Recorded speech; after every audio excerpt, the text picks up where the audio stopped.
um, uh, um, the origin of consciousness and the bicameral mind. Am I remembering that correctly? Double check. The author was Julian Jaynes.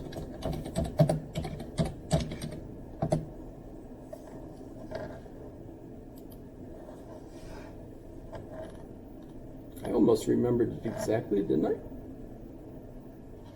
The breakdown of the and what's kind of cool, and by the way, it's true that we have two sides of the brain, right? And they actually kind of work opposite of the body, right? You're all familiar with this? And they seem to have different specifications of what they're dealing with, if that makes sense. And I remember in the 90s, too, there was a big furor over one of the books that came out called Brain Sex, which argued that males at 6 weeks in the womb, so this is before birth, right? Because the womb with a view, all that. At 6 weeks, if there's sufficient testosterone in the mother's system and it's a male fetus, the brain splits and the corpus callosum shrinks. And apparently it's something that you could even watch. It happens so quick, so that if you're using a device, you could actually see the brain go like that, if that makes sense.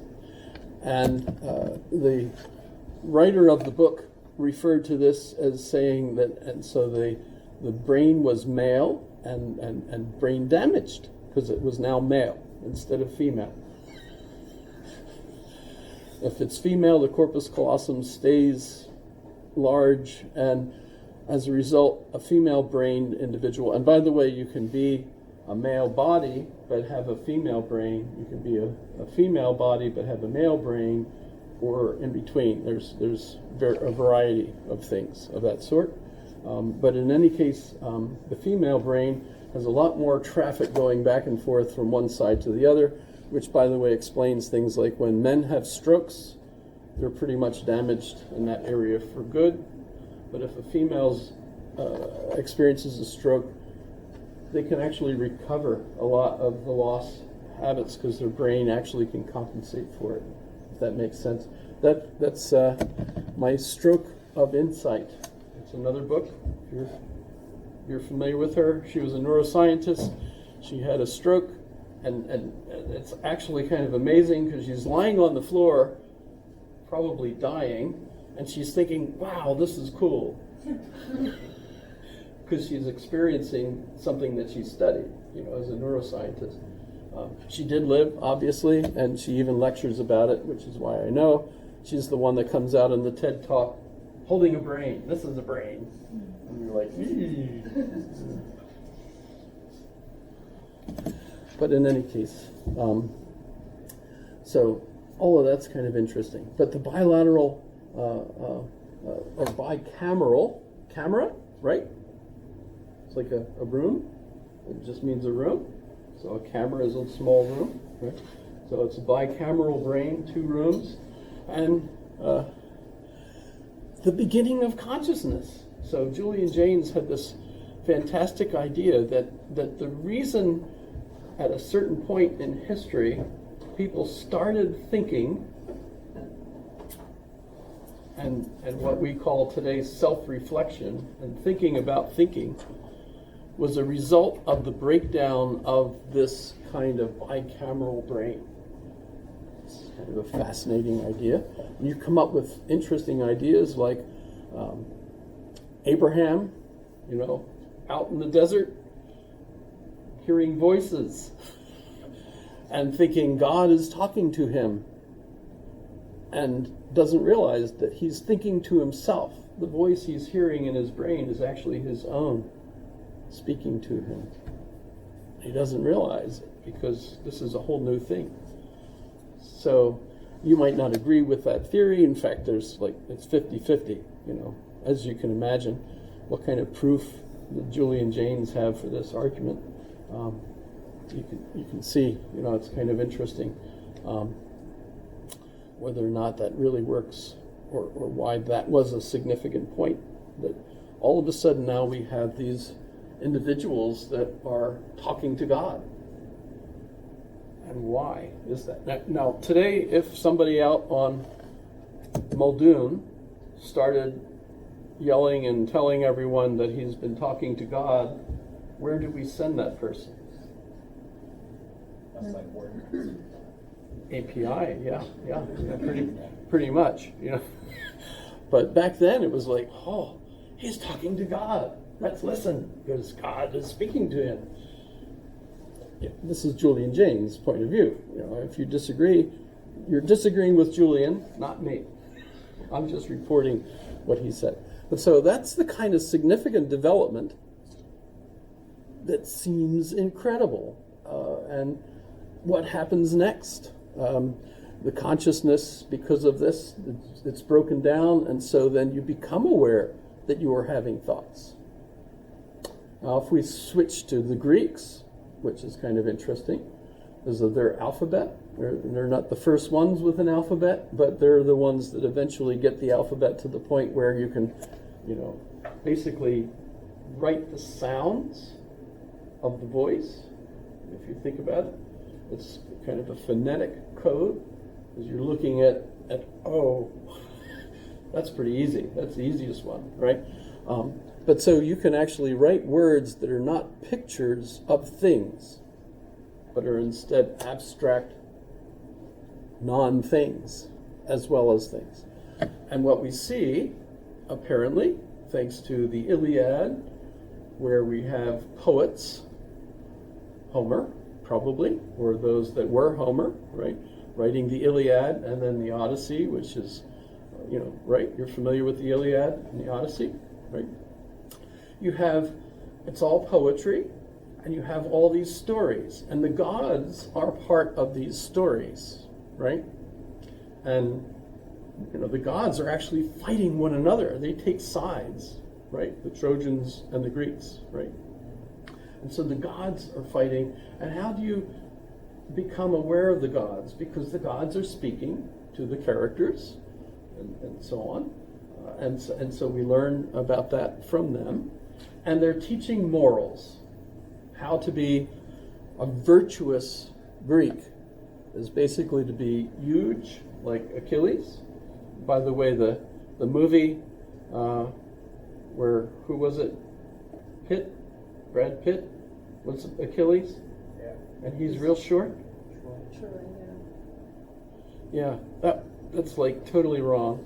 He was a giant, just big guy. And so that's kind of well, there's a whole lot of other things wrong with that movie. Agamemnon dies in that movie, right? Which totally screws up like most of Greek tragedy after that. You're familiar with Greek tragedy, because he comes home and there's other things that happen, and there's a lot of stuff Agamemnon does. So he doesn't die, there at Troy. And by the way, Agamemnon, in my understanding, means no balls. He's king no balls. He has no gametes, right? Means none. Gamma, right? Gametes, no gametes, right? Now, why does he have no balls? Well, sorry, the Greeks are hilarious. I mean, you could cover this up, when you do a modern translation, because you don't want to offend Christians. It's kind of, I think, what happened around Thomas Hobbes' period and so on. But you end up with King No Balls. Why? Well, not only can he not count his own men, but he's very weak in all sorts of things. The real killer among the group, the virtuous person, is Achilles. And Achilles means no honor. Achilles, right? Why does Achilles have no honor? Because Agamemnon insults him. Midway through the Iliad, they have, yes, go ahead. So, according to Google, and this could be wrong, No, it's contrary to what I just said because they disagree with me. Indeed. Because it says. What does it say Agamemnon means? Agamemnon comes from Agamemnon, which means ruling mightily. From intensifying prefix aga, very much, and medon, which is ruler. But if you look at Agamemnon, right, it means no gametes. Yeah, it could just be wordplay. That's what I'm arguing. Yeah, I recognize the actual official translation of Agamemnon, which makes him sound absolutely terrific. But if you're Greek and you realize that, hey, he's no balls, could be funny. They made it funnier. But that's my point of view. Yeah, so you see, I'm disagreeing with it. Thanks for checking that, though, because I can never remember the official meaning of that because I disagree with it. But why does he insult Achilles? Well, Achilles literally has won a prize. They've been battling the Trojans, and he's won a prize, and his prize is Briseis of the fair cheeks. And they never say which cheeks are fair.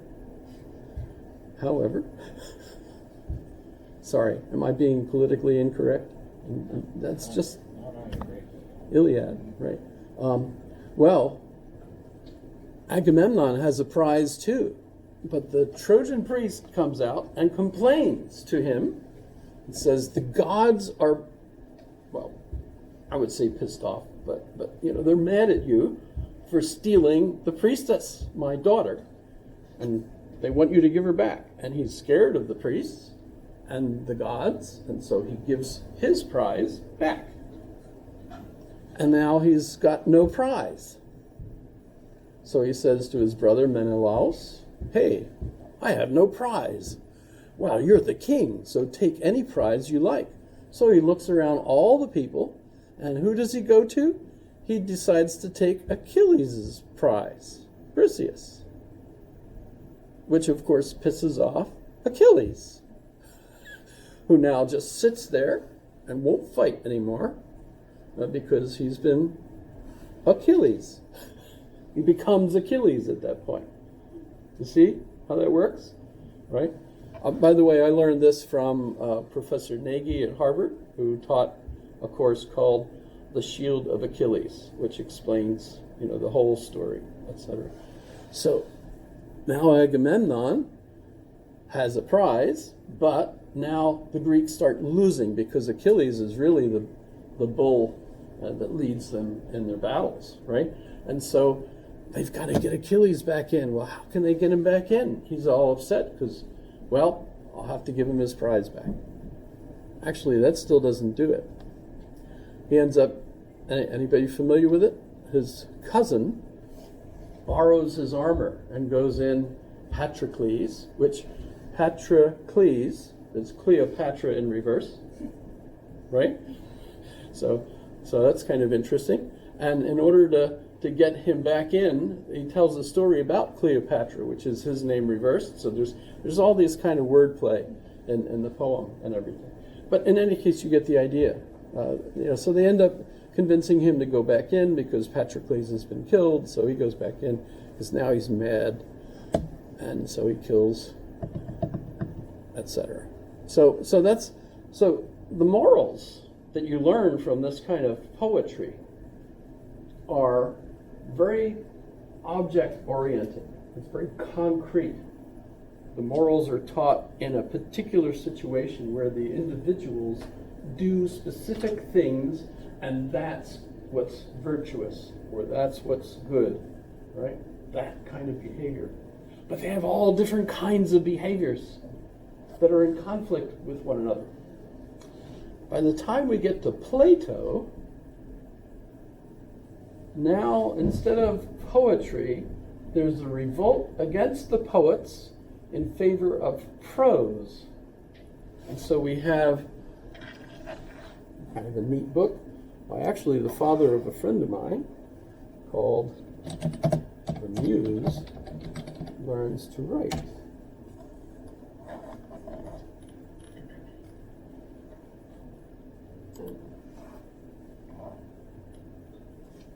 For one thing, by the way, the poems were mostly oral, And most cultures, if you think about it, how many are familiar with Alaskan Native cultures? Very oral stories. Tell lots of stories, right? The Greeks were that way as well, right? All stories, and are they like poems? Yes? Kind of cool. But when they start switching to prose and they're writing it down, now they're using that alphabet in order to write. And they can write about these things like love and virtue and beauty and goodness. And they begin trying to figure out what these things are. And there's kind of a confrontation with the poets. The poets say it's this, this, this, and this. All the cases where something in the poems are called good or virtuous, right? But what happens once they start talking in prose and writing in prose, and someone move over so that that works. Terrific, great idea. Welcome. So when you have this situation now, there's a revolution between Plato and the poets. That's pretty neat because, why? Why was he so upset with the poets? The poets are not teaching real virtue as far as he's concerned. And how do you know that? Well, so that's another significant change in the way thought seems to work. And Plato is the originator of this. There's, of course, some stuff that happens before that. But those are two examples of things that I think are part of the history of thought. So if you think of our brains as our neck tops, right? Kind of cool. That's A.C. Grayling, by the way, calls them our neck top. And what we've got is our operating system that you need, metaphorically. You need an operating system for a computer. And then you load apps on it. And of course, the computer's not going to do anything for you unless you have apps, right? And you need the apps to be cooperative with the operating system. So if you have a Mac, don't upload, PC software. That's probably not even going to take, right? It won't work. In human speak, I would say that our language, the language you speak, is basically your operating system. And if you think about why would that make a difference, can't we just translate from French to English?